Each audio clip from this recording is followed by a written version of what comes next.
Hello guys, ಎಲ್ಲರಿಗೂ welcome back. ಇವತ್ತಿನ ಹೊಸ ಒನ್ ಪೀಸ್ ರಿಲೇಟೆಡ್ ವಿಡಿಯೋ ಇವತ್ತು ನಾವು ಏನಪ್ಪ ಮಾಡ್ತಾ ಇರೋದು ಅಂದ್ರೆ, ಇವತ್ತು ನಾವು ಮೊದಲ ಬಾರಿಗೆ ಕನ್ನಡದಲ್ಲಿ ಒನ್ ಪೀಸ್ ನ SBS ಕ್ವಶನ್ಸ್ ನ ನೋಡ್ತಾ ಇದೀವಿ. ಮತ್ತೆ ಈ ಸರಿ ನಮಗೆ ರಿಲೀಸ್ ಆಗಿರೋದು ಒನ್ ಪೀಸ್ ನ SBS 113 ನಮಗೆ SBS ಚಾಪ್ಟರ್ ರಿವ್ಯೂ ಆಗಿದೆ. ಅಂಡ್ ನೀವು ನಂಬಕ್ಕೆ ಸಾಧ್ಯ ಇಲ್ಲ, ಈ ಟೋಟಲ್ ಆಗಿ SBS ಅಲ್ಲಿ ಏನಪ್ಪ ನಡೆಯುತ್ತೆ ಅಂದ್ರೆ, ಓಡಾ ಸೆನ್ಸೆ ಕ್ರಿಯೇಟರ್ ಆಥರ್ ಏನಿದ್ದಾರೆ, ಒನ್ ಪೀಸ್ ನ ಆಥರ್, ಅವರು ನಮಗೆ ಒನ್ ಪೀಸ್ ನ ರಿಲೇಟೆಡ್ ಇರುವಂತಹ ಕೆಲವು ಅನ್ಆನ್ಸರ್ಡ್ ಕ್ವಶನ್ಸ್ ನ ಅವರು ಆನ್ಸರ್ ಮಾಡ್ತಾರೆ. ಇದೇ ಮೇನ್ ಆಗಿ SBS ಇರೋದು. ಸೊ ನಮ್ಗೆ ಈ ಸರಿ SBS ಸಿಕ್ಕಿದೆ 113. ಮತ್ತೆ ಈ ಸರಿ ನಾವು ಚಾಪ್ಟರ್ ಅಲ್ಲಿ ನಾವು ನೋಡ್ತೀವಿ, ಸ್ಟಾರ್ಟಿಂಗ್ ಅಲ್ಲೇ ಕವರ್ ಪೇಜ್ ಸ್ಟೋರಿ ನನಗೆ ಸಿಕ್ಕಾಪಟ್ಟೆ ಇಷ್ಟ ಆಯ್ತು ಸರಿನಾ.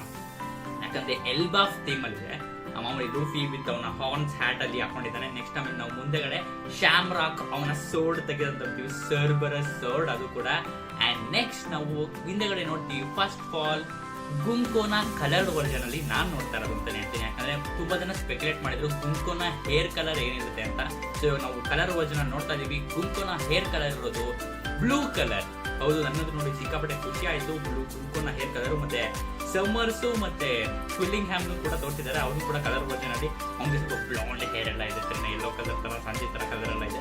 ಅವ್ನು ಕೂಡ ಕ್ರೇಜಿ ಆಗಿದೆ, ಸ್ವಲ್ಪ ಪರ್ಪಲಿಶ್ ಡ್ರೆಸ್ ಎಲ್ಲ ಕೊಟ್ಟಿದ್ದಾರೆ ಸಮ್ಮರ್ಸ್ಗೆ. ಮತ್ತೆ ಕ್ವಿಲ್ಲಿಂಗ್ ಹ್ಯಾಮ್ ಆಸ್ ಯೂಶುವಲ್ ಅವನು ಯೆಲ್ಲೋ ಕಲರ್ ಇದ್ದಾನೆ. ಸೊ ಅದೆಲ್ಲ ಸ್ಪೆಕ್ಯುಲೇಟ್ ಮಾಡಿದ್ರು quilling ham absolutely yellow colour ಇರ್ತಾನೆ ಅಂತ. ಸೊ ಅದಂತೂ ನನಗೆ ಇಷ್ಟ. ಅದು ಕವರ್ ಪೇಜ್ ಇದಿಷ್ಟು ಆಗಿತ್ತು. ಅಂಡ್ ನೆಕ್ಸ್ಟ್ ನಾವು ಈ ವಿಡಿಯೋಗಂತೂ ಎಪಿಸೋಡ್ ಹೇಳ್ತೀನಿ, ಯಾವ ಥರ ಸ್ಕ್ರಿಪ್ಟೆಡ್ ಎಲ್ಲ ಏನು ಇಲ್ಲ, ಏನು ನಾನು ಪ್ರಿಪೇರ್ ಆಗಿಲ್ಲ. ನಾನು ಕ್ವಶನ್ಸ್ ಏನಿದೆ ಅದನ್ನ ಡೈರೆಕ್ಟ್ ಆಗಿ ಹೇಳ್ತೀನಿ, ಆನ್ಸರ್ಸ್ ಏನಿದೆ ಅದನ್ನ ಡೈರೆಕ್ಟ್ ಆಗಿ ಹೇಳ್ತೀನಿ. ನಾನು ಹೆವಿ ಎಕ್ಸೈಟ್ ಆಗಿದ್ದೀನಿ. ಅಂಡ್ ನಾನು ಕ್ವಶನ್ಸ್ ಎಲ್ಲ ಓದ್ಕೊಂಡಿದ್ದೀನಿ absolutely. So first question Oda sensei answer ಮಾಡಿರೋದು. ಫ್ಯಾನ್ಸ್ ಎಲ್ಲ ಕೇಳಿರೋದು ಮೊದಲನೇ ಕ್ವಶನ್ ಏನಂದ್ರೆ, Odacchi Franky and queen are father and son, ಅಂದ್ರೆ ಫ್ರಾಂಕಿ ಮತ್ತೆ ಕ್ವೀನು ಅವರಿಬ್ರು ತಂದೆ ಮಗುನ ಅಂತ ಕೇಳಿದ್ದಾರೆ. ಅಂಡ್ ಅದಕ್ಕೋಸ್ಕರ ಓಡಾ ಸೆನ್ಸೆ ಕನ್ಫರ್ಮ್ ಮಾಡಿದ್ದಾರೆ ಹೌದು ಅಂತ. ಅಂಡ್ ನಾನು ಇದನ್ನ ಎಕ್ಸ್ಪೆಕ್ಟ್ ಮಾಡಿಲ್ಲ ಸರಿನಾ, ಕ್ವೀನ್ ಆಗಿರಲ್ಲ ಅಂತ ಅನ್ಕೊಂಡಿದ್ದೆ. ಯಾಕಂದ್ರೆ ನಮ್ಗೆ ಕವರ್ ಪೇಜ್ ಸ್ಟೋರೀಸ್ ಅಲ್ಲೂ ನಮ್ಗೆ ತೋರಿಸಬಹುದು ಫ್ರಾಂಕಿ ಒಂದ್ರಲ್ಲಿ ನಿಂತಿರೋದು, ಮತ್ತೆ ಅದೇ ತರ ಕವರ್ ಪೇಜ್ ಸ್ಟೋರಿ ಕ್ವೀನು ಕೂಡ ಅದೇ ತರ ನಿಂತಿರೋದು ನಿಮ್ಗೆ ನೋಡಬಹುದು. ಅಂಡ್ ಅದೆಲ್ಲ ಟೀಸ್ ಅಂತ ಅನ್ಕೊಂಡಿದ್ವಿ, ಬಟ್ ರಿಯಲ್ ಆಗಿ ಆಗತ್ತೆ ಅಂತ ಗೊತ್ತಿಲ್ಲ. ಸೊ ಹಂಗ್ ನೋಡಕ್ ಹೋದ್ರೆ ವಾನೋದಲ್ಲಿ ಇವ್ರಿಬ್ರದ್ದು ಕಾನ್ವರ್ಸೇಷನ್ ಇಲ್ಲ ಸರಿನಾ, ಇವ್ರಿಬ್ರು ಅಪ್ಪ ಮಗು ಅಂತ ಹೇಳೋದಕ್ಕೆ ಕಾನ್ವರ್ಸೇಷನ್ಸ್ ಇಲ್ಲ. ಎಷ್ಟು ಇದ್ರೆ ಯಾವ ರೇಂಜ್ ಇರೋದು, ಮೈಂಡ್ ಬ್ಲೋಯಿಂಗ್ ಆಗಿರೋದು ಅದಂತೂ. ನೆಕ್ಸ್ಟ್ ಸಿಕ್ಕಾಪಟ್ಟೆ ಖುಷಿ ಆಯ್ತು. ಮತ್ತೆ ಓಡಾ ಸೆನ್ಸೆ ರಿವೀಲ್ ಮಾಡಿದ್ದಾರೆ, ಕ್ವೀನ್ಗೆ ಯಾವ ಟೈಮಲ್ಲಿ ಮಗು ಆಯ್ತೋ ಅದೇ ಟೈಮಲ್ಲೇ ಫ್ರಾಂಕಿ ಕೂಡ ಹುಟ್ಟಿರೋದು. ಮತ್ತೆ ಕ್ವೀನು ಯಾವ ಟೈಮಲ್ಲಿ ಅವನ ಮಗುನ ಅಬ್ಯಾಂಡನ್ ಮಾಡಿದ್ನೋ ಅದೇ ಟೈಮಲ್ಲೇ ಫ್ರಾಂಕಿ ಕೂಡ ಆರ್ಫನ್ ಆಗಿರೋದು. ನೆಕ್ಸ್ಟ್ ಆಮೇಲೆ ಟಾಮ್ ಅವನ್ನ ಬೆಳೆಸ್ತಾನೆ, ಅದೇ ನಮ್ಗೆ ಗೊತ್ತಿರೋದಾಗೆ ನಮ್ಗೆ ಸ್ಕೈಪಿ ಆದ್ಮೇಲೆ ನೆಕ್ಸ್ಟ್ ನಾವು ಬರುವಂತ ವಾಟರ್ 7 ಅಲ್ಲಿ ನಾವು ನೋಡಿ ತಿಳ್ಕೊಂಡಿದ್ವಿ. ಅಂಡ್ ಇಟ್ ವಾಸ್ ಟೋಟಲಿ ಬ್ಯಾಂಗರ್ ಗುರು. ಇವನು queen one of the mad scientist ಅಲ್ಲಿ ಇರ್ತಾನೆ. ಕ್ವೀನು ಅದು ಡಾಕ್ಟರ್ ವೇಗಪಂಕು ಮತ್ತೆ ಜಡ್ಜು ಸಾಂಜಿ ಅವರ ಅಪ್ಪ ಜಡ್ಜು ಅವರೆಲ್ಲ ಸೇರ್ಕೊಂಡು, ಮತ್ತೆ ಸ್ಟಸಿ ಒರಿಜಿನಲ್ ಸ್ಟಸಿ ಇವರೆಲ್ಲ ಸೇರ್ಕೊಂಡು ಮ್ಯಾಡ್ ಅಂತ ಒಂದು ಸೈಂಟಿಸ್ಟ್ ಗ್ರೂಪ್ ನ ಕ್ರಿಯೇಟ್ ಮಾಡ್ಕೊಂಡಿದ್ರು. ಕ್ವೀನ್ ಕೂಡ ಒಬ್ಬ ಮೆಂಬರ್ ಆಗಿದ್ದ. ಅಂಡ್ ನೋಡಕ್ ಹೋದ್ರೆ ಅಪ್ಪ ಮಗ ಇಬ್ರು ಕೂಡ ಸೈಬಾರ್ಗ್ಗಳು. It was totally crazy. So first question banger ಆಗಿ ನಮ್ಗೆ ಫ್ರಾಂಕಿ ಆನ್ಸರ್ ಮಾಡ್ಬಿಟ್ಟಿದ್ದಾರೆ, ಹೌದು ಕ್ವೀನೇ ಫ್ರಾಂಕಿ ಅವರ ಅಪ್ಪ ಅಂತ. ನಿಮ್ಗೆ ಅನಿಸ್ತಿದ್ರ ಬಗ್ಗೆ ಕೆಳಗೆ ಮಾಡ್ತೀವಿ, ಸೋ ಎಕ್ಸೈಟೆಡ್. ಅಂಡ್ ನೆಕ್ಸ್ಟ್ ಎರಡನೇ ಕ್ವಶನ್ ಬಂದ್ಬಿಟ್ಟು ಫ್ಯಾನ್ ಕೇಳಿದ್ದಾರೆ ಓಡಾ ಸೆನ್ಸೆಗೆ, ವಿವಿ ನಮ್ಮ ವಿವಿ ಅವಳು 40 ವರ್ಷ ಇದ್ದಾಗ ಹಿಂಗ್ ಕಾಣಿಸ್ತಾಳೆ, ಮತ್ತೆ 60 ವರ್ಷ ಇದ್ದಾಗ ಹಿಂಗ್ ಕಾಣಿಸ್ತಾಳೆ ಅಂತ ನಮ್ಗೆ ಕೇಳಿದ್ದಾರೆ. ಅದಕ್ಕೋಸ್ಕರ ಓಡಾ ಸೆನ್ಸೆ ನಮಗೋಸ್ಕರ ವಿವಿ ಅವಳು 40 ವರ್ಷ ಇದ್ದಾಗ ಹೆಂಗ್ ಕಾಣಿಸ್ತಾಳೆ ಮತ್ತೆ 60 ವರ್ಷ ಆದಾಗ ಹೆಂಗ್ ಕಾಣಿಸ್ತಾಳೆ ಅಂತ ಡ್ರಾಯಿಂಗ್ ಮಾಡ್ಬಿಟ್ಟಿದ್ದಾರೆ. ಅಂಡ್ ಓಡಾ ಸೆನ್ಸೆದು ಸ್ಪೆಷಾಲಿಟಿ ಏನಪ್ಪಾ ಅಂದ್ರೆ, ನನಗಿಷ್ಟ ಆಗೋದು ಅವ್ರು ಎಲ್ಲಾ ಕ್ಯಾರೆಕ್ಟರ್ನ ಫ್ಯೂಚರ್ ವರ್ಷನ್ ಒಂದೇ ವರ್ಷನ್ ಬರೆಯಲ್ಲ, ಅವರು 2 ವರ್ಷನ್ ಬರೀತಾರೆ. ಯಾಕೆ ಅಂದ್ರೆ ಓಡಾ ಸೆನ್ಸೆ ಅವ್ರು ಹೇಳ್ತಾರೆ ಅವರ ಗುಡ್ ವರ್ಷನ್ ಅಲ್ಲಿ ಹೇಗಿರ್ತಾರೆ ಅದ್ರದ್ದು ಒಂದು ಲೆಕ್ಕ. ನೆಕ್ಸ್ಟ್ ಅವರ ಬ್ಯಾಡ್ ವರ್ಷನ್, ಅವ್ರಿಗೇನಾರ ಒಂದು ಟರ್ನ್ ಓವರ್ ಆಗಿ ಬ್ಯಾಡ್ ಏನಾರ ಥಿಂಗ್ಸ್ ಎಲ್ಲ ಆದ್ರೆ ಅವರು ಕೆಟ್ಟವರಾಗಿ ಹೆಂಗ್ ಕಾಣಿಸ್ತಾರೆ ಅಂತ ಅದೇ ತರ ಕಾಣಿಸ್ತಾರೆ. ಅಂಡ್ ನಾವು ಸ್ಟ್ರಾ ಹ್ಯಾಟ್ಸ್ ಇದೇ ತರ ನೋಡಿದ್ವಿ. ನಾವು ಎಲ್ಲಾ ಸ್ಟ್ರಾ ಹ್ಯಾಟ್ಸ್ ಅವ್ರು ಗುಡ್ ವರ್ಷನ್ ಮತ್ತೆ ಬ್ಯಾಡ್ ವರ್ಷನ್ ನೋಡಿದ್ವಿ. ಅಂಡ್ ಇದೇ ತರ ನಾವು ನೋಡ್ತಾ ಇದೀವಿ. ವಿವಿ ಕೂಡ 40 ವರ್ಷ ಇದ್ದಾಗ ಒಂಥರ ಇದ್ದಾಳೆ, ಮತ್ತೆ 60 ವರ್ಷ ಇದ್ದಾಗ ಗುಡ್ ವರ್ಷನ್ ಅಲ್ಲಿ ಯಾವ ತರ ಇದೆ ಅಂದ್ರೆ, ಅವಳು 40 ವರ್ಷ ಇದ್ದಾಗ ಹೇಳ್ತಾಳಂತೆ ಲೆಟ್ಸ್ ಗೋ ಕಾರೋ ಟುವರ್ಡ್ಸ್ ಈಸ್ಟ್ ಬ್ಲೂ ಅಂತ. ಅಂದ್ರೆ ಅವ್ಳು ಗುಡ್ ವರ್ಷನ್ ಇರುವಾಗ ಅವಳು ಕೂರೋ, ನಮ್ಗೆ ಗೊತ್ತಲ್ಲ ಅವ್ಳು ಡೆಕ್ ಕೂರೋ ಅಂತ, ಅದ್ರ ಜೊತೆ ಇನ್ನೂ ಕನೆಕ್ಷನ್ ಇಟ್ಕೊಂಡಿದ್ರು. 40 ವರ್ಷ ಇದ್ದಾಗಲ್ಲ ಸೇಮ್ ವಿವಿ ಇವಾಗ ಹೇಗಿದ್ದಾಳೆ ಅದಕ್ಕೂ 40 ವರ್ಷಕ್ಕೂ ಡಿಫ್ರೆನ್ಸ್ ಇಲ್ಲ, ಸೇಮ್ ಎಕ್ಸಾಕ್ಟ್ಲಿ ಹಂಗೆ ಇದೆಲ್ಲ. ಬಟ್ ಅವಳಿಗೆ ಎಕ್ಸ್ಪೆಕ್ಟ್ ಬಂದಿದೆ ಅಷ್ಟೇ. ಆಮೇಲೆ ನೆಕ್ಸ್ಟ್ ನಾವು 60 ವರ್ಷ ಇದ್ದಾಗ ಹೆಂಗೆ ಗುಡ್ ವರ್ಷನ್ 60 ವರ್ಷ ಇದ್ದಾಗ ಹೆಂಗೆ ಇದ್ದಾರೆ, ಓ ಮೈ ಯು ಆರ್ ಕ್ವೈಟ್ ಗುಡ್ ಅಂತ. ಸೇಮ್ ಮಾಮೂಲಿ ಗುಡ್ ವರ್ಷನ್ ಗೊತ್ತಾ, ಅವಳಿಗೆ ನಾರ್ಮಲ್ ಡೈಲಾಗ್ಸ್ ಎಲ್ಲ ಕೊಟ್ಟಿದ್ದಾರೆ, ಅಷ್ಟೊಂದು ಸ್ಪೆಸಿಫಿಕ್ ಆಗಿ ಮೆನ್ಷನ್ ಮಾಡೋ ಥರ ಅಂತ ಏನಿಲ್ಲ. ಸೇಮ್ 40 ವರ್ಷ ಇದ್ದಾಗ ಹೆಂಗಿದ್ದಳು 60 ವರ್ಷ ಇದ್ದಾಗಲೂ ಹಂಗಿದ್ದಾಳೆ, ಡಿಫ್ರೆನ್ಸೇ ಇಲ್ಲ ಅಂತಾನೆ ಹೇಳ್ಬೋದು, ಸರಿನಾ. ನೆಕ್ಸ್ಟ್ ಇವಾಗ ಬ್ಯಾಡ್ ವರ್ಷನ್ ಬರ್ತೀವಿ. ಬ್ಯಾಡ್ ವರ್ಷನ್ ಅಂತ ನೋಡಕ್ಕೆ ಆಗ್ತಾಯಿಲ್ಲ, ವಿವಿಧ ಸೆಂಡ್ ಅವಳೆ ಈವಿಲ್ ಆಗಿ ನಗ್ತಾ ಇದ್ದಾಳೆ, ಮತ್ತೆ ಪೈರೇಟ್ ಹ್ಯಾಟ್ ಹಾಕೊಂಡಿದ್ದಾಳೆ, ಅವ್ರ ಸ್ಕಲ್ ಮೇಲೆ ಒಂದು ಸೋಡ್ ಥ್ರೂ ಆಗಿದ್ದಾಳೆ, ಆಮೇಲೆ ಕ್ರೇಜಿಯಾಗಿ ಕಾಣಿಸ್ತಿದ್ದಾಳೆ. 40 ವರ್ಷ ಇದ್ದಾಗ ಅವಳು 40 ವರ್ಷ ಇದ್ದಾಗ ಅವಳ ರಿಯಾಕ್ಷನ್ ಏನ್ ಗೊತ್ತಾ, I will make you dizzy you bastard ಅಂತ ಅವಳು ಹೇಳ್ತಾಳೆ. ನಾನು ನಿಮ್ಗೆಲ್ಲ ಕಾಯಿಲೆ ಕೊಟ್ಬಿಡ್ತೀನಿ, ನಿಮ್ಗೆಲ್ಲ ಕಾಟ ಕೊಟ್ಬಿಡ್ತೀನಿ ಅಂತ ಬೈತಾ ಇದ್ದಾಳೆ ಈ ಜನರಿಗೆಲ್ಲ. And it was totally crazy. ವಿವಿನಂತೂ ಈ ತರ ನೋಡಕ್ಕಂತೂ ಸಾಧ್ಯನೇ ಆಗ್ತಿಲ್ಲ ನನಗಂತೂ. ನೆಕ್ಸ್ಟ್ ಆಮೇಲೆ 60 ವರ್ಷ ಇರುವಾಗಂತೂ ಟೋಟಲಿ ಡಿಫ್ರೆಂಟ್, ಸರಿನಾ, ಟೋಟಲಿ ಡಿಫ್ರೆಂಟ್. 60 ವರ್ಷ ಇದ್ದಾಗಂತೂ ಒಳ್ಳೆ ಅದು ವಯಸ್ಸಾಗಿರೋ ಮುಖ್ಯ ತರ ಕಾಣಿಸ್ತಾಳೆ, ಆದ್ರೆ 60 ವರ್ಷ ಇರಬೇಕು ಹಂಗಿರೋ ಕಾಣಿಸ್ತಿದ್ದಾಳೆ. ಬಟ್ ವಿ ರಾಜ ನೆನೆಸ್ಬೇಕಾಗಿಲ್ಲ, ಮತ್ತೆ ನೆನ್ಸ್ಕೋಬೇಕಾಗಿರೋದು ವಿ 60 ವರ್ಷ ಇರುವ ಡ್ರಾಯಿಂಗ್ ಅಲ್ಲಿ ಅವಳು ಸೆಲೆಸ್ಟಿಯಲ್ ಡ್ರ್ಯಾಗನ್ ಕಾಸ್ಟ್ಯೂಮ್ ಹಾಕೊಂಡಿದ್ದಾಳೆ. ಹೌದು, ಮರೀಜ್ವಾದಲ್ಲಿ ನಾವು ನೋಡಿದ್ವಿ ಎಲ್ಲ ಸೆಲೆಸ್ಟಿಯಲ್ ಡ್ರ್ಯಾಗನ್ಸ್ ಅವ್ರು ಯಾವ ಕಾಸ್ಟ್ಯೂಮ್ಸ್ ಹಾಕೊಂಡಿದ್ರು ಅದೇ ಕಾಸ್ಟ್ಯೂಮ್ಸ್ ನ ಇವಳು ವಿವಿ ಹಾಕೊಂಡಿದ್ದಾಳೆ. ಅಂಡ್ ನಮ್ಗೆ ಗೊತ್ತಾಯ್ತು ವಿವಿ ಕೂಡ ಒಬ್ಳು ಸೆಲೆಸ್ಟಿಯಲ್ ಡ್ರ್ಯಾಗನ್ ತರ ಇದ್ಲು, ಬಟ್ ಅವಳ ಆನ್ಸಿಸ್ಟರ್ ಲಿಲ್ಲಿ ಅದನ್ನ ರಿಫ್ಯೂಸ್ ಮಾಡಿದ್ದು ಅಂತ. ಒನ್ ಆಫ್ 20 ಕಿಂಗ್ಡಮ್ಸ್ ಅಲ್ಲಿ ವಿವಿ ಅವರ ಕುಟುಂಬದವರು ಕೂಡ ಇರಬೇಕಿತ್ತು, ಬಟ್ ಅವರ ಆನ್ಸಿಸ್ಟರ್ ವಿವಿ ಅವರ ಅಜ್ಜಿ ಅಥವಾ ಮುತ್ತಜ್ಜಿ ಅವರು ಆ 20 ಕಿಂಗ್ಡಮ್ಸ್ ಅಲ್ಲಿ ಅಲಯನ್ಸ್ ಆಗ್ಲಿಲ್ಲ. ನಾವು ಈ ಮುನ್ನ ಥ್ರೋನ್ ಅಲ್ಲಿ ನೋಡಬಹುದು, ಅಲ್ಲಿ ನಾವು ಎಣಿಸಿದ್ರೆ 19 ಸೋರ್ಡ್ಸ್ ಗಳಿದೆ, 20 ಇರಬೇಕಿತ್ತು. ಅಂಡ್ ಅಲ್ಲಿ ಇಲ್ಲದೆ ಇರೋದು ಒಂದೇ ಒಂದು ಸೋರ್ಡು, ಅದು ವಿವಿ ಅವರ ಕುಟುಂಬದ ಸೋರ್ಡು. ಸೊ ವಿವಿ ಕೂಡ ಇದರಲ್ಲಿ ಅವಳ ಬ್ಯಾಡ್ ವರ್ಷನ್ ಅಲ್ಲಿ ಸೆಲೆಸ್ಟಿಯಲ್ ಡ್ರ್ಯಾಗನ್ ಆಗಿ ಕಾಣಿಸ್ಕೊಂಡಿದ್ದಾಳೆ. ಅಂಡ್ ಅವಳ ಅಲ್ಲಿ 60 ವರ್ಷದಲ್ಲಿ ಏನಿಲ್ಲ ಅಂದ್ರೆ Luffy, oh ya they use to be a guy like that ಅಂತ. ಅಂದ್ರೆ ಸೆಲೆಸ್ಟಿಯಲ್ ಡ್ರ್ಯಾಗನ್ ಆಗಿದ್ರು ಕೂಡ ಓ ಲೂಫಿನಾ ಆತರ ಒಬ್ಬ ಇದಾಗ ನನ್ಗೆ ನೆನಪ ಬರ್ತಾ ಇದೆ ಅಂತ ಅದರ. ಸೊ 40 ಮತ್ತೆ 60 ವರ್ಷದ ವಿವಿನ ನಾವು ಗುಡ್ ಮತ್ತೆ ಬ್ಯಾಡ್ ವರ್ಷನ್ ಅಲ್ಲೂ ಕೊಡ್ತೀವಿ. It was totally crazy. ನಾನು ವಿವಿನಂತೂ ಬ್ಯಾಡ್ ವರ್ಷನ್ ಈ ತರ ಅಂತ ಎಕ್ಸ್ಪೆಕ್ಟ್ ಮಾಡಿರಲಿಲ್ಲ. ನಿಮ್ಗೇನಂತೂ ಇದ್ರ ಬಗ್ಗೆ ಕೆಳಗೆ ಕಾಲ್ ಮಾಡ್ತೀವಿ. ಅಂಡ್ ನೆಕ್ಸ್ಟ್ ಕ್ವಶನ್ ಬಂದ್ಬಿಟ್ಟು ಫ್ಯಾನ್ ಕೇಳಿದ್ದಾರೆ, ಓಡಾ ಸೆನ್ಸೆ ನಾವು ಕವರ್ ಪೇಜ್ ಅಲ್ಲಿ, ನಮ್ಮಪ್ಪ ಹೇಳ್ತಿದ್ರು ಕವರ್ ಪೇಜ್ ಅಲ್ಲಿ ನಾವು ಯಾರ ಸ್ಟೋರಿ ನೋಡ್ತೀವೋ ಅಂಡ್ ಅದು ನೆಕ್ಸ್ಟ್ ಅವರು ಫ್ಯೂಚರ್ ಮೇನ್ ಸ್ಟೋರಿಲಿ ಬರಲ್ಲ, ನಿಜಾನಾ ಅಂತ ಕೇಳಿದ್ದಾರೆ. ಅಂದ್ರೆ ಇವಾಗ ನಾವು ಕವರ್ ಪೇಜಸ್ ಸ್ಟೋರೀಸ್ ಎಲ್ಲ ಸಿಕ್ಕಾಪಟ್ಟೆ ನೋಡ್ತಾ ಇರ್ತೀವಲ್ವಾ, ಒಂದೊಂದು ಚಾಪ್ಟರ್ ಮೇಲ್ಗಡೆ ಕವರ್ ಪೇಜ್ ಸ್ಟೋರಿ ಬರ್ತಾನೆ ಇರುತ್ತೆ. ಸೊ ಆ ಕವರ್ ಪೇಜ್ ಸ್ಟೋರಿಲಿ ಯಾವ್ದಾರ ಕ್ಯಾರೆಕ್ಟರ್ ಬಂದ್ಬಿಟ್ರೆ ಅವರು ನೆಕ್ಸ್ಟ್ ಯಾವ್ದೇ ಮೇನ್ ಸ್ಟೋರಿಲಿ ಬರಲ್ಲ ಅಂತ ನಮ್ಮ ಅಪ್ಪ ಹೇಳ್ತಿದ್ದಾರೆ ಅಂತ ಆ ಫ್ಯಾನ್ ಕೇಳಿದ್ದಾರೆ. ಸೊ ಅದಕ್ಕೆ ಓಡಾ ಸೆನ್ಸೆ ಕನ್ಫರ್ಮ್ ಮಾಡಿದ್ದಾರೆ, oh that's not true. These cover singles I have done so far include Buggy, Gobi, Django, Wapul, Ace, ಆಮೇಲೆ ಗಿಟೆಟ್ಸು, ಆಮೇಲೆ ಎನೆಲ್ ಆಗಿದೆ, ಮತ್ತೆ CP9, ಕರೀಬು, ಜಿಂಬೆ, ಮತ್ತೆ ಸ್ಟ್ರಾ ಹೆಡ್ ಗ್ರ್ಯಾಂಡ್ ಫ್ಲೀಟರ್ ನೋಡಿದೀವಿ ನಾವು, ಮತ್ತೆ ಬೆಜ್ ನೋಡಿದೀವಿ, ಆಮೇಲೆ ಜರ್ಮಾ ನೋಡಿದೀವಿ ಕವರ್ ಪೇಜ್ ಸ್ಟೋರಿ, ಮತ್ತೆ ಫೈನಲಿ ಇವಾಗ ರೀಸೆಂಟ್ ಆಗಿ ಬಿದ್ದಿರುವಂತ ಯಮಟೋ ಕವರ್ ಪೇಜ್ ಸ್ಟೋರಿ ಕೂಡ ನಾವು ನೋಡಿದೀವಿ. ಸೊ ಹಂಗಂತ ಅಂದ್ಬಿಟ್ಟು ಇವರೆಲ್ಲ ನೆಕ್ಸ್ಟ್ ಬಂದೇ ಇಲ್ಲ ಅಂತನ ಸಾಧ್ಯನೇ ಇಲ್ಲ. ಇವರೆಲ್ಲ ಆಲ್ಮೋಸ್ಟ್ ಎಲ್ಲ CP9 ಬಂದೇ ಇಲ್ವಾ, ಬಂದಿದ್ದಾರೆ, ಎಗ್ ಹೆಡ್ ಅಲ್ಲೇ ಬಂದಿದ್ರು. ನೆಕ್ಸ್ಟ್ ಆಮೇಲೆ ಯಮಟೋ ನೆಕ್ಸ್ಟ್ ಮುಂದೆ ಬರ್ಬೋದು. ಅಂಡ್ ನೆಕ್ಸ್ಟ್ ನಾವು ಏನ್ ನೋಡ್ತೀವಿ, ಸ್ಟ್ರಾ ಹೆಡ್ ಗ್ರ್ಯಾಂಡ್ ಫ್ಲೀಟ್, ಅವರು ಕೂಡ ಕವರ್ ಪೇಜ್ ಸ್ಟೋರಿ ಎಲ್ಲ ಮುಗಿತ್ತು. ನೆಕ್ಸ್ಟ್ ಆಮೇಲೆ ನಾವು ನೋಡೋದಲ್ಲ ಸ್ಟ್ರಾ ಹೆಡ್ ಗ್ರ್ಯಾಂಡ್ ಫ್ಲೀಟ್ ನ ಯಾವಾಗ ಶಾಂಕ್ಸ್ ಮತ್ತೆ ಯಾರು ಬಾರ್ತೊಲೋಮಿಯೋ ಮೇಲೆ ಫೈಟ್ ಎಲ್ಲ ಆಯ್ತಲ್ಲ ಅವ್ರಿಗೆ ಬಂದು ಅದೆಲ್ಲ ನಾವು ನೋಡಿದ್ವಿ. ಸೊ ಆಮೇಲೆ ಜಿಂಬೆ ನೋಡಿದ್ವಾ, ಅಬ್ಸಲ್ಯೂಟ್ಲಿ ಅವನು ಸ್ಟ್ರಾ ಹೆಡ್ ಅಲ್ಲಿ ಜಾಯ್ನ್ ಆಗೇ ಇದ್ದಾನೆ. ಸೊ ಇದೆಲ್ಲ ಸುಳ್ಳು, ನಾವು ಸ್ಟ್ರಾ ಹೆಡ್ಸ್ ಅಲ್ಲಿ ಕವರ್ ಪೇಜ್ ಸ್ಟೋರಿ ಏನೇನು ನೋಡ್ತೀವಿ ಅದೆಲ್ಲ ನೆಕ್ಸ್ಟ್ ಅವ್ರ ಸ್ಟೋರಿಲೂ ಬರಬಹುದು ಅಂತ ಹೇಳ್ತಾರೆ. ಸೊ ಇವಾಗ ನನಗೆ ಡೌಟ್ ಬರ್ತಾ ಇರೋದು, ಇವಾಗ ಯಮಟೋ ಕವರ್ ಪೇಜ್ ಸ್ಟೋರಿ ಮುಗೀತು. ಸೊ ಇವಾಗ ಯಮಟೋ ನೆಕ್ಸ್ಟ್ ಯಾವಾಗ ಮೇನ್ ಸ್ಟೋರಿಗೆ ಬರ್ಬೋದು ಅಂತ ನನಗೆ ಅನ್ನಿಸ್ತಾ ಇದೆ. ಒಂದು ಅವಳು ಸ್ಟ್ರಾ ಹ್ಯಾಟ್ ನ ಗ್ರ್ಯಾಂಡ್ ಫ್ಲೀಟ್ ಆಗಿ ಬರ್ಬೋದು, ಅಥವಾ ವಾನೋನ ರೆಪ್ರೆಸೆಂಟೇಟಿವ್ ಆಗಿ ಬರ್ಬೋದು, ಅಥವಾ ಸ್ಟ್ರಾ ಹ್ಯಾಟ್ ಕೂಡ ಆಗಿ ಬರ್ಬೋದು, ಯಾರು ಗೊತ್ತು. ಸೊ ನೋಡೋಣ. ಇದೆಲ್ಲ ಆದ್ಮೇಲೆ ಇದು ಆಗಿತ್ತು 3ನೇ ಕ್ವಶನ್. ನಿಮ್ಗೆಲ್ಲ ಇದ್ರ ಬಗ್ಗೆ ಏನಿಸ್ತು ಕರ್ಕೊಂಡು ಮಾಡ್ತೀವಿ, ಮತ್ತೆ ನಿಮ್ಗೆ ಯಾವ ಕವರ್ ಪೇಜ್ ಸ್ಟೋರಿ ಇಷ್ಟ ಅಂತ ಕರ್ಕೊಂಡು ಮಾಡ್ತಿದ್ದೀರೇನಾ. ಕ್ರೇಜಿ ಆಗಿರುತ್ತೆ ಕವರ್ ಪೇಜ್ ಸ್ಟೋರಿ ಗೊತ್ತಾ. ಮತ್ತೆ ನೆಕ್ಸ್ಟ್ ಕವರ್ ಪೇಜ್ ಸ್ಟೋರಿ ಯಾವ್ದು ಅಂತ ನಾನು ವೇಟ್ ಮಾಡ್ತಾ ಇದ್ದೀನಿ. ಮೋಸ್ಟ್ಲಿ ಎಗ್ ಹೆಡ್ ಆಗಿರ್ಬೋದಾ, ಅಥವಾ ನನಗನ್ನಿಸ್ತಾ ಇದೆ ಎಗ್ ಹೆಡ್ಗಿಂತ ನಮ್ಗೆ ಇವಾಗ ಮೀನ್ ಇಂಪಾರ್ಟೆಂಟ್ ಆಗಿರೋದು ಗೆಕೋ ಮೋರಿಯಾ ಅಲ್ಲ ಕುಜುಕಿ ಮೋರಿಯಾನ ನೆಕ್ಸ್ಟ್ ಕವರ್ ಪೇಜ್ ಸ್ಟೋರಿ. ಅವನು ಏನಾದ ನೆಕ್ಸ್ಟ್ ಅವನು ಹಚಿನೋಸಿಂದ ತಪ್ಪಿಸ್ಕೊಂಡಾದ್ಮೇಲೆ ಎಲ್ಲಿಗೆ ಹೋದಾಗ ತಿಳ್ಕೋಬೇಕು. ನನಗನ್ನಿಸ್ತಾ ಇದೆ ಅವನು ಬೇಗ ಹೋಗಿ ಬಗ್ಗಿ ಗ್ರೂಪ್ಗೆ ಸೇರ್ಕೊಂಡ್ಬಿಟ್ರೆ ಸಕಾಲಾಗಿರ್ತದೆ.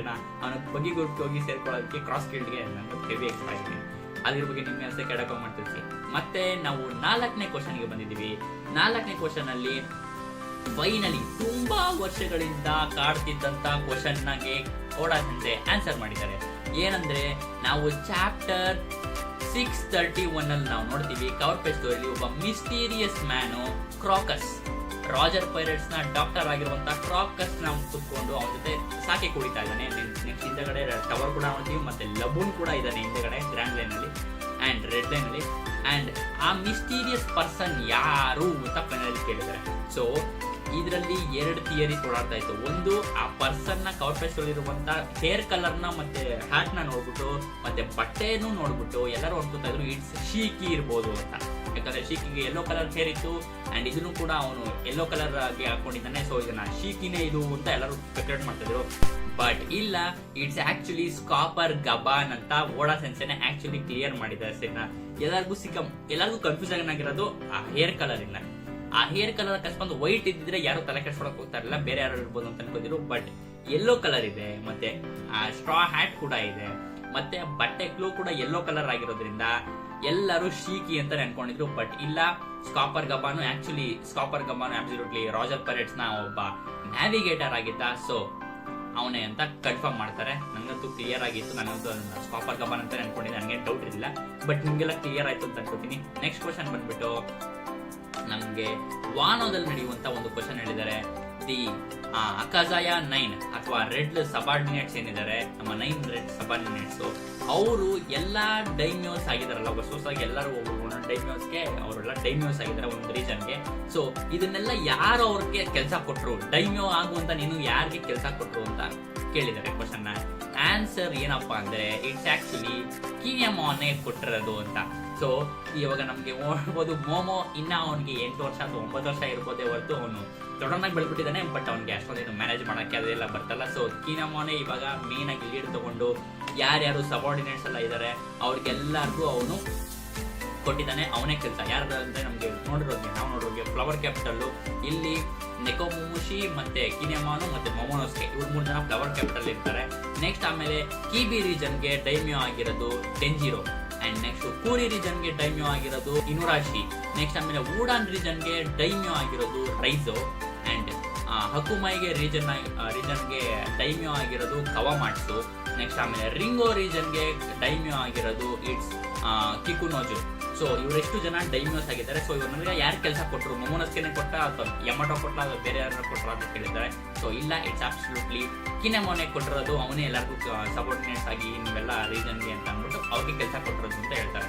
ಸೊ ಇದು ಕೂಡ ಕನ್ಫರ್ಮ್ ಆಗಿತ್ತು, ನನಗೆ ಅಷ್ಟೊಂದು ಡೌಟ್ ಇರಲಿಲ್ಲ. ಯಾಕಂದ್ರೆ ಮೋಮೋ ಇವಾಗ ತಾನೇ ರಾಜ ಆಗಿದ್ದಾನೆ, ಅವ್ನು ಇನ್ನೂ ಕಲಿತಾ ಇದ್ದಾನೆ, ಅವನ ಡ್ರ್ಯಾಗನ್ ಪವರ್ಸ್ ಯೂಸ್ ಮಾಡೋದು ಕೂಡ ಇನ್ನೂ ಕಲಿತಾ ಇದ್ದಾನೆ. ಸೊ ನನಗೆ ಅಷ್ಟೊಂದು ಆಶ್ಚರ್ಯ ಬರಲಿಲ್ಲ, ನೀವೇ ಆಗಿ ಅಂತ ಹೇಳ್ಬಿಡ್ತಾನೆ ಅಂತ. ಸೊ ಕಿನೆಮಾನೆ ಎಲ್ಲ ಪ್ಲಾನ್ ಮಾಡಿ ಹಿಂಗೂ ಇವರೆಲ್ಲ ಸಬಾರ್ಡಿನೇಟ್ಸ್ ಆಗಿದ್ರು, ಇವ್ರನ್ನೆಲ್ಲ ಡೈಮ್ಯೋಗೆ ರೀಜನ್ಗೆಲ್ಲ ಡೈಮ್ಯೋ ಮಾಡ್ಬಿಡೋಣ ಅಂದ್ಬಿಟ್ಟು ಎಲ್ಲರೂ ಡೈಮ್ಯೋ ಮಾಡಿದ್ದಾನೆ ಅಂತ ಅನ್ಸುತ್ತೆ. ಇದು ನಾವು ಯಮಟೋ ಕಾರ್ಪೊರೇಟ್ ಸ್ಟೋರಿ ಕೂಡ ನೋಡಿದ್ವಿ. ಇದನ್ನ ಯಾರು ಎಲ್ಲೆಲ್ಲಿ ರೀಜನ್ ಆಗಿದ್ರು ಡೈಮ್ಯೋ ಆಗಿದ್ರು ಅಂತ ನಾವು ಯಮಟೋ ಕಾರ್ಪೊರೇಟ್ ಸ್ಟೋರಿ ಕೂಡ ನೋಡಿದ್ವಿ.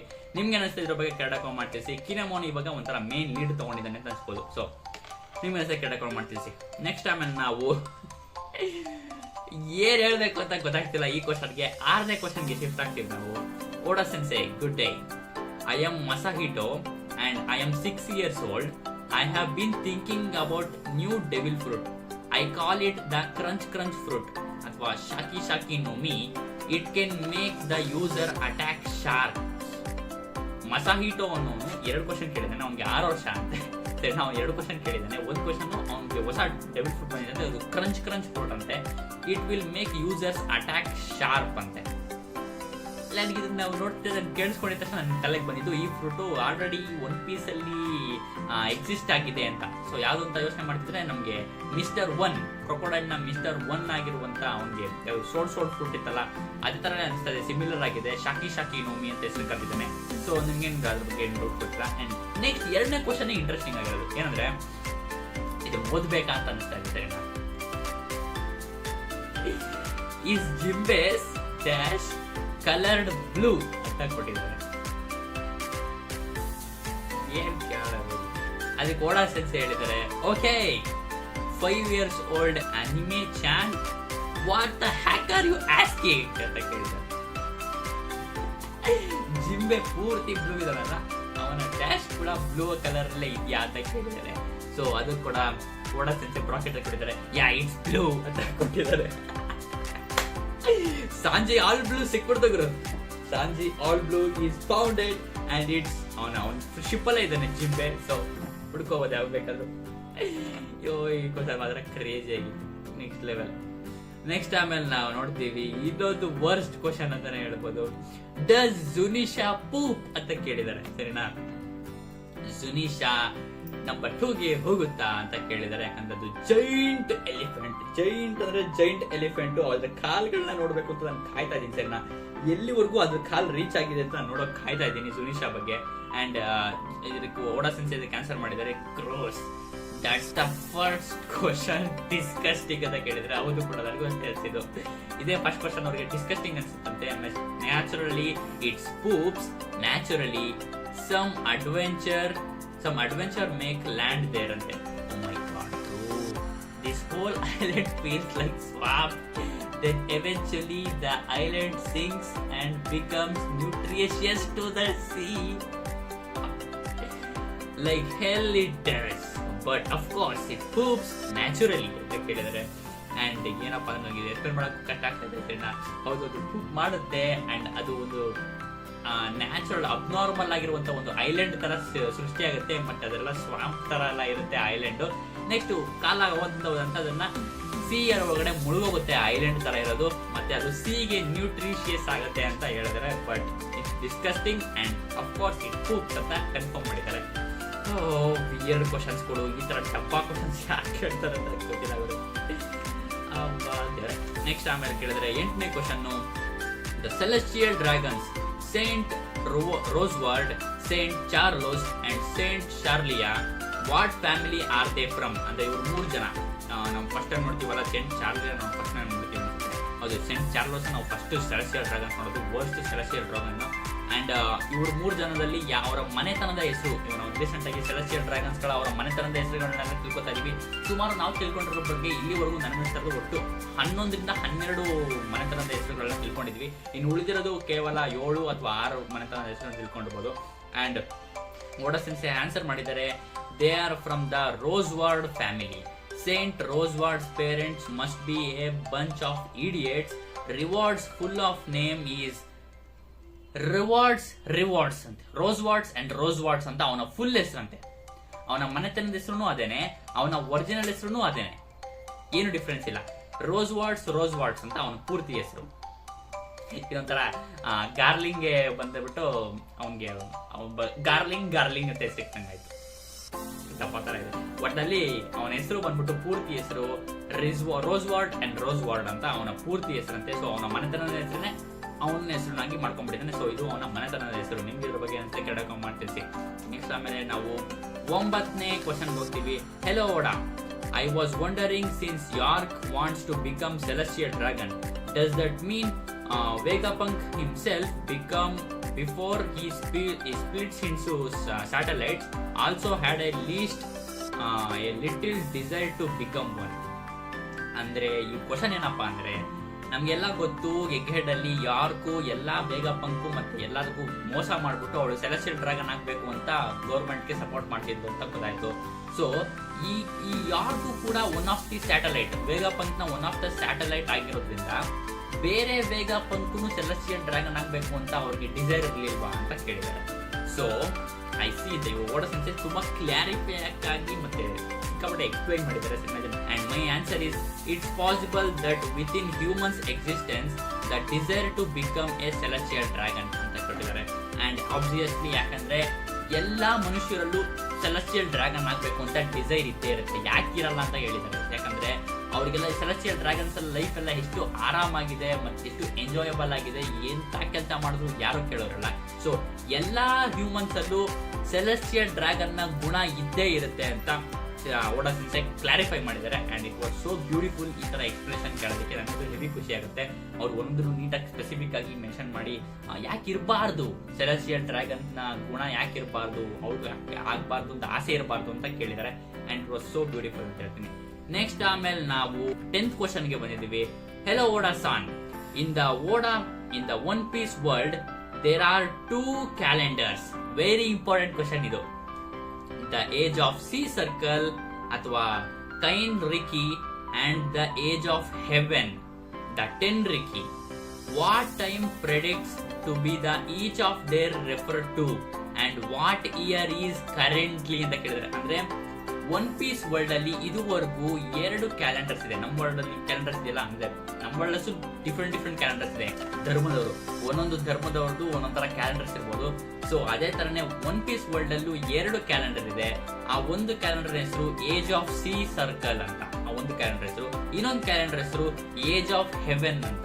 ಸೊ ಈ ಒಂದು ಸಿ ನ ರೆಪ್ರೆಸೆಂಟ್ ಮಾಡುತ್ತೆ, ಒಂದು ಹೆವೆನ್ ನ ರೆಪ್ರೆಸೆಂಟ್ ಮಾಡುತ್ತೆ, 2 ಡಿಫ್ರೆಂಟ್ ಕ್ಯಾಲೆಂಡರ್ಸ್. ಸೊ ಆ ಕ್ಯಾಲೆಂಡರ್ಸ್ ಯಾವಾಗ ಬಂದಿತ್ತು ಮತ್ತೆ ಅವರು ಇವಾಗ ಈ ಒನ್ ಪೀಸ್ ಏನ್ ನಡೀತಾ ಇದೆ, ಈ ಒನ್ ಪೀಸ್ ಕರೆಂಟ್ ವರ್ಲ್ಡ್ ಅಲ್ಲಿ ಇವಾಗ ಎಷ್ಟನೇ ವರ್ಷ ಅಂತ ಕೇಳಿದ್ದಾರೆ. ಅಂದ್ರೆ ಒನ್ ಪೀಸ್ ಅಲ್ಲಿ ಎಷ್ಟನೇ ವರ್ಷ ಆಗಿದೆ ಅಂತ. ಅಂದ್ರೆ ಓಡಾ ಸೆನ್ಸ್ ಇವಾಗ ಆನ್ಸರ್ ಮಾಡಿದ್ದಾರೆ. Oh I see, crucial readers have probably forgotten this exist and you are curious. You are thinking one of the most oldest calendar, right? The answer is right now. Year is 4141. 4141 ಒಂದನೇ ವರ್ಷ. ಇದು Heaven calendar. Heaven calendar ಅಲ್ಲಿ ಇವಾಗ ವರ್ಷ ಆಗಿರೋದು, one piece phone ಅಲ್ಲಿ ವರ್ಷ ಆಗಿರೋದು 4141ನೇ ವರ್ಷ ಒನ್ ಪೀಸ್ ಅಲ್ಲಿ ಕರೆಂಟ್ ಆಗಿರೋದು. And age of C calendar ಅಲ್ಲಿ ನಮ್ಗೆ ಇರೋದು 1541ನೇ ವರ್ಷ ಏಜ್ ಆಫ್ ಸಿ ಸರ್ಕಲ್ ಅಲ್ಲಿ ನಮಗೆ ಕ್ಯಾಲೆಂಡರ್ ಅಲ್ಲಿ ಸಿಗೋದು. So it was totally crazy ಸರಿನಾ. ನಾವಿವಾಗ ಇರೋದು 15ನೇ ಶತಮಾನದಲ್ಲಿ, ಅಂದ್ರೆ ಸರ್ಕಲ್ ಆಫ್ ಸಿ ಅಲ್ಲಿ ಇರೋದು 15ನೇ ಶತಮಾನದಲ್ಲಿ ಅಂಡ್ ಸರ್ಕಲ್ ಆಫ್ ಹೇಜ್ ಅಲ್ಲಿ ಇರೋದು 4141ನೇ ಶತಮಾನದ ವರ್ಷದಲ್ಲಿ. And it was totally crazy. ಮತ್ತೆ ನಾವು ಏನ್ ಹೇಳ್ತಾರೆ, by the way both are still in use ಅಂತ ಹೇಳಿದ್ದಾರೆ. ನಾನು ಬರೀ ಸಿ ಸರ್ಕಲ್ ಮಾತ್ರ ಯೂಸ್ ಆಗಿದೆ, ಹೆವೆನ್ ನಲ್ಲಿ ಯೂಸ್ ಮಾಡ್ತಿರುವಂತ ಕ್ಯಾಲೆಂಡರ್ ಯೂಸ್ ಅಲ್ಲಿ ಇಲ್ಲ ಅಂತ ಅನ್ಕೊಂಡಿದ್ದೆ. ಬಟ್ ಇಲ್ಲ, 2 ಕ್ಯಾಲೆಂಡರ್ಸ್ ಕೂಡ ಇವಾಗ ರೀಸೆಂಟ್ ಕರೆಂಟ್ ವರ್ಲ್ಡ್ ಅಲ್ಲಿ ಯೂಸ್ ಅಲ್ಲಿ ಇದೆಯಂತೆ. And by the way on Skypiea everything happened roughly 400 years ago, but I just rounded it nicely to 400 years. You can forget about this image. You can forget about this information ante. ಅಂದ್ರೆ ನಾವು ಸ್ಕೈಪಿಯಾದಲ್ಲಿ ತಿಳ್ಕೊಂಡಿದ್ವಿ ನೋಲನ್ನ ಬಗ್ಗೆ. ಅವನು 400 ವರ್ಷದಿಂದ ಬಂದು ಇಲ್ಲಿ ಸ್ಕೈಪಿಯಾ ಬಗ್ಗೆ ಎಲ್ಲ ತಿಳ್ಕೊಂಡಿದ್ದ. So ಸ್ಕೈಪಿಯಾಗೂ ಮತ್ತೆ 400 ವರ್ಷದ ಹಿಂದೆ ಎಲ್ಲ ಮುಂದೆನೆ ಆಗಿತ್ತು ಅಂತೆಲ್ಲ ರೆಫರ್ ಮಾಡಿದ್ದಾರೆ. ಅಂಡ್ ನನಗಂತೂ ಒನ್ ಪೀಸ್ ನ ಕ್ಯಾಲೆಂಡರ್ ಬಗ್ಗೆ ತಿಳ್ಕೊಂಡಂತೂ ಹೆವಿ ಕ್ರೇಜಿಯಾಗಿ ಹೆವಿ ಖುಷಿ ಆಗ್ತದೆ. ಯಾಕಂದ್ರೆ ನಾನು ಕರೆಂಟ್ ಅಲ್ಲಿ ಯೂಸ್ ಅಲ್ಲಿರೋದು ಬರೀ ಸಿ ಸರ್ಕಲ್ ಕ್ಯಾಲೆಂಡರ್ ಮಾತ್ರ ಕರೆಂಟ್ ಯೂಸ್ ಅಲ್ಲಿದೆ. ಹೆವೆನ್ಸ್ ಎಲ್ಲ ಇವಾಗ ಯಾರು ಯೂಸ್ ಮಾಡ್ತಿಲ್ಲ ಅಂತ ಅನ್ಕೊಂಡಿದ್ದೆ. ಬಟ್ ಕೇಳಿದ್ದೆ ಇದ್ರ ಬಗ್ಗೆ, ಬಟ್ ಹೆವೆನ್ಸ್ ಯೂಸ್ ಅಲ್ಲಿ ಇದೆ ಅಂತ ಅನ್ಕೊಂಡಿರಲ್ಲ. ಬಟ್ ಇಲ್ಲ, 2 ಕೂಡ ಸರ್ಕಲ್ಸ್ ಕೂಡ ಯೂಸ್ ಅಲ್ಲಿದೆ, 2 ಕ್ಯಾಲೆಂಡರ್ಸ್ ಕೂಡ ಯೂಸ್ ಅಲ್ಲಿದೆ ಅಂತ ಗೊತ್ತಾಯ್ತು. ನಿಮ್ಗೆ ಅನ್ಸಿದ್ರ ಬಗ್ಗೆ ಕ್ಯಾಲೆಂಡರ್ ಬಗ್ಗೆ ಕನ್ನಡ ಕಾಮೆಂಟ್ ಮಾಡ್ತಿದ್ದೆ. ಬಟ್ ಡೇಟ್ ಎಲ್ಲ ಏನೋ ಕೊಟ್ಟಿಲ್ಲ ಅಷ್ಟೇ, ಕ್ರೇಜ್ ಆಗಿರುತ್ತೆ. ಡೇಟ್ ಕೊಟ್ಬಿಟ್ರೆ ಒಟ್ಟಲ್ಲಿ ವರ್ಷ ಕೊಟ್ಟಿದ್ದಾರೆ.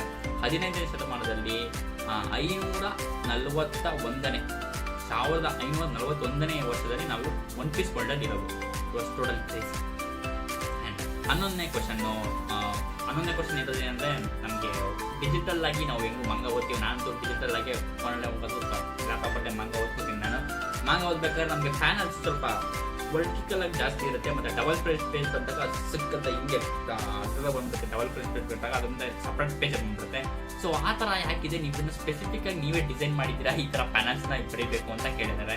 ಅಂಡ್ ಅದಕ್ಕೆ ಓಡಾ ಸೆನ್ಸೆ ಆನ್ಸರ್ ಮಾಡಿದ್ದಾರೆ. ಓಡಾ ಸೆನ್ಸೆನೇ ಸ್ಪೆಸಿಫಿಕ್ ಆಗಿ ಮೆನ್ಷನ್ ಮಾಡಿದ್ದಾರೆ. ಅಂದ್ರೆ ಅವ್ರಿಗೆ ಮಾಂಗಾ ಸೆಲ್ ಮಾಡ್ತಾರಲ್ಲ ಅವರು, ಕಾಮಿಕ್ಸ್ ತರ, ಅದಕ್ಕೂ ಕೂಡ ಅವ್ರಿಗೆ ವರ್ಟಿಕಲ್ ಯೂಸ್ ಆಗುತ್ತೆ. ಮತ್ತೆ ಮೋಸ್ಟ್ ಆಫ್ ದಿ ಎಲ್ಲ ಜನ ಎಲ್ಲ ಯೂಸ್ ಮಾಡೋದು ಐಪ್ಯಾಡ್ ಅಲ್ಲಿ ಮತ್ತೆ ಫೋನ್ ಅಲ್ಲಿ ನೋಡೋದ್ರಿಂದ, ಅದಕ್ಕೋಸ್ಕರ ಅದು ವರ್ಟಿಕಲ್ ಆಗಿ ಇರಬೇಕು ಅಂತ ಅಂದ್ರೆ ಡಿಸೈನು ಅಂತ ಓಡಾ ಸೆನ್ಸೆ ಆನ್ಸರ್ ಮಾಡಿದ್ದಾರೆ. ಮತ್ತೆ ಯಾಕೆ ಎಲ್ಲಾ ಕಡೆನೂ ನಮಗೆ ವೈಡ್ ಆಂಗಲ್ ಸಿಗೋದಕ್ಕೆ ನಮಗೆ ಸ್ವಲ್ಪ ಕಷ್ಟ ಆಗುತ್ತೆ. ಸೊ ಯಾವಾಗ ನಮಗೆ ಎಪಿಕ್ ಆಗಿ ನಮಗೆ ಸೀನ್ಸ್ ಗಳು ಬರುತ್ತೆ ಅವಾಗ ಮಾತ್ರ ನಾನು ವೈಡ್ ಆಂಗಲ್ ನ ಯೂಸ್ ಮಾಡ್ತೀನಿ. ಇಲ್ಲ ಅಂದ್ರೆ ನಾನು ವರ್ಟಿಕಲ್ ಆಗಿ ಜಾಸ್ತಿ ಸ್ಟಿಕ್ ಆನ್ ಆಗ್ತೀನಿ ಅಂತ ಓಡಾ ಸೆನ್ಸೆ ಆನ್ಸರ್ ಮಾಡಿದ್ದಾರೆ. ಅಂಡ್ ಹೌದು, ನಿಜ ಕೂಡ ನಮಗೆ ಎಫೆಕ್ಟ್ಸ್ ಮತ್ತೆ ಬ್ಯಾಕ್ ಗ್ರೌಂಡ್ ಎಲ್ಲ ತಿಳ್ಕೊಳ್ಳೋಕೆ ನಮ್ಗೆ ಜಾಸ್ತಿ ವರ್ಟಿಕಲ್ ಆಗಿ ಇದ್ರೆ, ವರ್ಟಿಕಲ್ ಅಡ್ಜಸ್ಟೆಂಟ್ ಆಗಿದ್ರೆ ನಮಗೆ ಸಿಕ್ಕಾಪಟ್ಟೆ ಜಾಸ್ತಿ ಯೂಸ್ ಆಗುತ್ತೆ. ಬಟ್ ಓಡಾ ಸೆನ್ಸೆ ಹೇಳ್ತಾರೆ ಅಂದ್ರೆ ನಮಗೆ ಎಪಿಕ್ ಆಗಿರೋದು ಯಾವಾಗ ಕಾಣಿಸುತ್ತೆ, ಯಾವಾಗ ಇಂಪಾರ್ಟೆಂಟ್ ಇರುತ್ತೆ ಅವಾಗ ಮಾತ್ರ ನಾವು ಡಬಲ್ ಸ್ಪ್ರೆಡ್ ಪೇಜ್ ಮಾಡ್ತೀವಿ. ಇಲ್ಲ ಅಂದ್ರೆ ನಾರ್ಮಲ್ ಆಗಿ ನಾವು ಜಾಸ್ತಿ ಜನ ಓಡೋದು ಬರೀ ಐಪ್ಯಾಡ್ ಮತ್ತೆ ಲ್ಯಾಪ್ಟಾಪ್ ಆಗಿದ್ರು ಕೂಡ ನಮಗೆ ವರ್ಟಿಕಲ್ ಆಗಿ ಜಾಸ್ತಿ ಇದಾಗುತ್ತೆ. ಸೊ ಅದು ಸಾರಿ ಅಬೌಟ್ ಅಂತ ಹೇಳಿದ್ರೆ, ಅಂದ್ರೆ ವರ್ಟಿಕಲ್ ಅಡ್ಜಸ್ಟೆಂಟ್ ಆಗಿ ಜಾಸ್ತಿ ಮಾಡೋಕ್ಕಾಗಲ್ಲ, ಸಾರಿ ಇರುತ್ತೆ.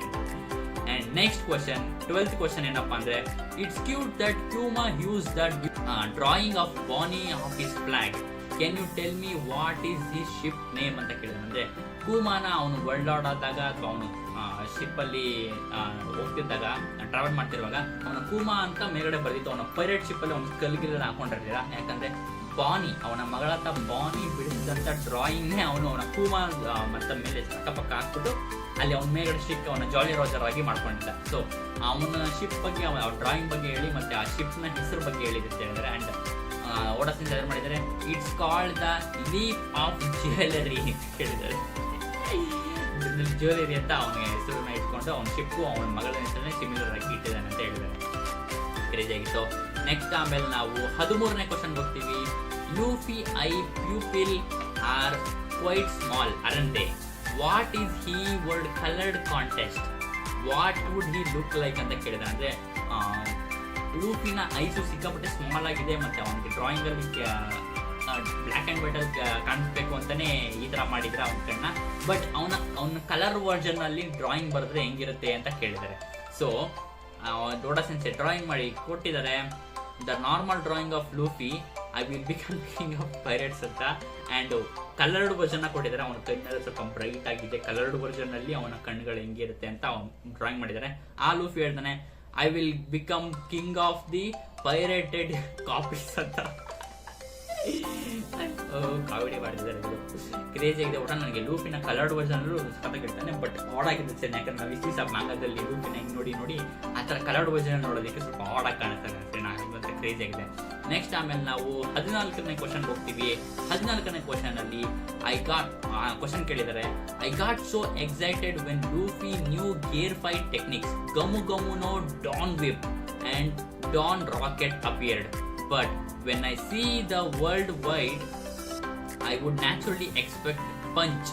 That would be even more exciting. So why is it read as Dawn ಅಂತ ಕೊಟ್ಟಿದ್ದಾರೆ. ಅಂದರೆ ಅವನ ಗಮು ಗಮುನೋ ವೈಪ್ ಡೌನ್ ವಿಪ್ ಅಂತ ಕೊಡ್ತಾರೆ, ಮತ್ತೆ ಡಾನ್ ರಾಕೆಟ್ ಅಂತ ಕೊಡ್ತಾರೆ. ಸೊ ಅದೆಲ್ಲ ವೈಟ್ಗೆ ರೆಫರೆನ್ಸ್ ಆಗುತ್ತೆ. ಸೊ ಅದನ್ನೆಲ್ಲ ಬಿಟ್ಟು ಅವನಿಗೆ ನ್ಯಾಚುರಲ್ ಆಗಿ ಮುಂಚೆ ಹೆಂಗಿದ್ದ ಪಂಚ್ ಅಂತ ಎಲ್ಲದಕ್ಕೂ ಸೇರಿಸಿದ್ನಲ್ಲ, ಅದಕ್ಕೋಸ್ಕರ ಪಂಚ್ ಅನ್ನೋದಕ್ಕೆ ಜಾಸ್ತಿ ಎಕ್ಸೈಟ್ಮೆಂಟ್ ಇದೆ. ಯಾಕೆ ಆ ಥರ ಮಾಡಿಲ್ಲ ಅಂತ ಕೇಳ್ತಾರೆ. ಸೊ ಆ ಥರ ಮಾಂಗ ಎಲ್ಲ ಅಲ್ಲ, ಇದು ಅವನು ಯಾವುದ್ರ ಬಗ್ಗೆ ಅವ್ನು ರೆಫರೆನ್ಸ್ ಮಾಡ್ತಿದ್ದಾನೋ ಅದಕ್ಕೋಸ್ಕರ ಅವ್ನು ಅದ್ರ ಬಗ್ಗೆನೇ ಪಂಚ್ ಮಾಡಬೇಕು ಅಂತ ಇರ್ತಾನೆ. ಬಟ್ ಅದು ಅವ್ನಿಗೆ ಹೆಂಗೆ ಕಾಣಿಸುತ್ತೋ ಆ ಥರ ಅಲ್ಲ ಅದು ಅಂತ ಕೇಳಿದ್ದಾರೆ, ಕನ್ಫರ್ಮ್ ಮಾಡಿದ್ದಾರೆ.